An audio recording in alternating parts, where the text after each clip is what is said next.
Friends, ఎలా ఉన్నారు? బాగున్నారా? మేము బాగున్నాం. అందరూ బాగుండాలి, అందరిలో మేము కూడా బాగుండాలని ఎప్పుడు కోరుకుంటాను. ఏం లేదు ఫ్రెండ్స్, ఈ మధ్య నేను ఒకటే పని మీద పడిపోయాను. అందువల్ల ఈ వీడియోలో పెద్దగా తీయలేదు, పెద్దగా పెట్టలేకపోయాను. ఇంకా మేము బేస్తారం అట్లా విజయవాడ అనుకుంటున్నాం. విజయవాడ పోయినప్పుడు అమ్మవారి వీడియో కూడా తీసి మొత్తం పెడతాం అన్నమాట. మీకు ఒక చిటిక చెప్దాం అనుకున్నాను.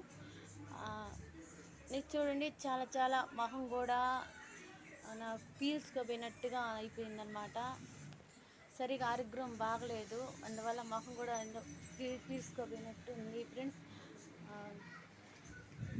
చాలా రోజులైంది వీడియో పెట్టని, అలా పెడదామని నేను అసలు ఈ మధ్య ఫుల్ వీడియోలు పెట్టకుండా అన్నీ చిన్న చిన్న షార్ట్ వీడియోలు పెడుతున్నాను. షార్ట్ వీడియోలకు కూడా ఏమొచ్చిందంటే, ఈరోజు ఏంటంటే తిరుపతిలో మా అబ్బాయి తిరుపతి పోయినాక వాటర్ ఫారెన్ ఉంటుంది కదా, ఆడకు పోయాడు.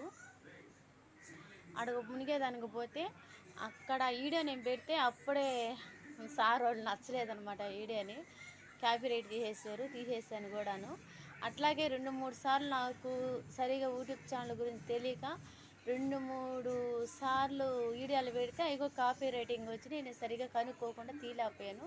తర్వాత కనుక్కొని తీసాను. నా వీడియోలు తర్వాత యూట్యూబ్ ఛానల్లో కొత్తగా తీసే వాళ్ళకి అందరికీ చెప్తున్నాను, వీడియోలు తీసి సార్ వాళ్ళకి నచ్చినట్టు, యూట్యూబ్ సార్ వాళ్ళకి నచ్చినట్టే మీరు వీడియోలు పెట్టుకోండి.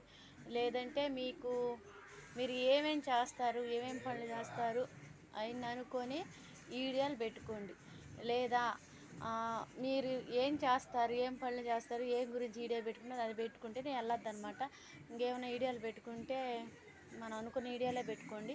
ఇంకేమన్నా వీడియోలు పెట్టుకుంటే కాపీరైట్ తప్పకుండా పడుతుంది. అది పడినప్పుడు మన ఛానల్ వీడియో పోవాలంటే చాలా కష్టం అవుతుంది అనమాట. అందుకని కొత్తగా చేసేవాళ్ళు జాగ్రత్తగా చేసుకోండి. నాది ఫస్ట్ బాగా బాగుతుంది. 2-3 సార్లు నాకు తెలియదు అనమాట యూట్యూబ్ గురించి, అందువల్ల 2-3 సార్లు కాపీరైట్ పడింది. అలా పడకుండా ఇంక నుంచి జాగ్రత్త పడాలనుకుంటున్నాను. సరేనా ఫ్రెండ్స్, నేను ఇంక నుంచి రేపు నుంచి మంచి మంచి వీడియోలు పెడతాను. చిట్కాలు కూడా చెప్పాలనుకుంటున్నాను. సరేనా, బాయ్.